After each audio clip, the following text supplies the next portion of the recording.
Topic है baseline survey. Baseline survey प्रत्येक शिक्षक को प्रत्येक बच्चे का करना है, तो इस दृष्टिकोण से हमारी ये वीडियो हर शिक्षक के लिए बहुत ही इम्पोर्टेंट है। तो सबसे पहले हम ये देखेंगे कि बेसलाइन सर्वे क्या है। कोरोना काल के लंबे पीरियड के बाद अब जब विद्यालय में बच्चों ने आना शुरू किया है, तो उनका लर्निंग लेवल क्या है ये जानना बहुत ही ज़रूरी है। तो बच्चों के लर्निंग लेवल को जानने के लिए तथा उन्हें समूह में बांटने के लिए शिक्षक द्वारा किया जाने वाला सर्वे बेसलाइन सर्वे कहलाता है। अब आता है कि इसकी आवश्यकता क्यों। तो मुख्य बिंदु ये हैं कि वास्तविक लर्नर लेवल को जानने के लिए, ग्रुप निर्धारण के लिए, कक्षानुरूप लर्निंग लेवल तक लाने के लिए, इन 3 कारणों से हमें बेसलाइन सर्वे की आवश्यकता होती है। जब हम बच्चे का वास्तविक लर्निंग लेवल आकलन के द्वारा पहचान लेते हैं, तो उसी के अनुसार हम अलग अलग ग्रुप्स में उनको रखते हैं और निर्धारण ग्रुप करने के बाद में हम उनको उनके स्तर के अनुरूप पढ़ाकर कक्षा के स्तर पर लाने का प्रयास करते हैं। अब आता है कि हम बेसलाइन सर्वे किन किन क्लासेस में करें और कितने ग्रुप बनाएं और किस तरह से करें। तो इसको हम समझ लेते हैं।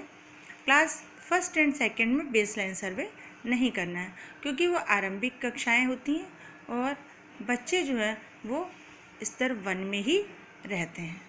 क्लास थर्ड एंड फोर्थ का बेसलाइन सर्वे करना है। इनमें 2 ग्रुप्स बनेंगे।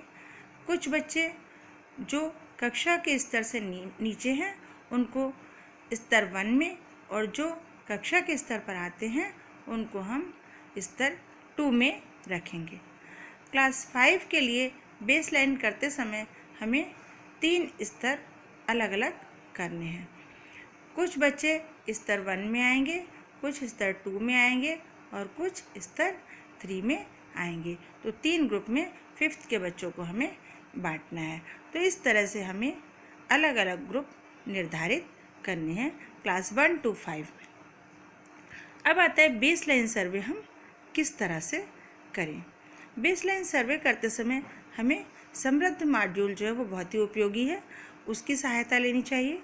समृद्ध मॉड्यूल के आधार पर ही हम विभिन्न प्रकार के शब्द कार्ड बना सकते हैं, और शब्द कार्ड बनाने के बाद में उनके द्वारा हम बच्चों का आकलन कर सकते हैं, जैसे कि घर, बस, मन, घास, पुल, नारंगी, अपना, जूता, खिड़की, जलेबी, इसी तरह के बहुत सारे शब्द जो हैं विभिन्न मात्राओं वाले हम जो है कार्ड्स पर लिख सकते हैं, और उन कार्ड्स की सहायता से हम बच्चों का आकलन करेंगे। और इसके लिए शब्द पठन स्कोरिंग प्रपत्र बनाएंगे, और उसमें हमें अलग अलग कॉलम बनाने हैं।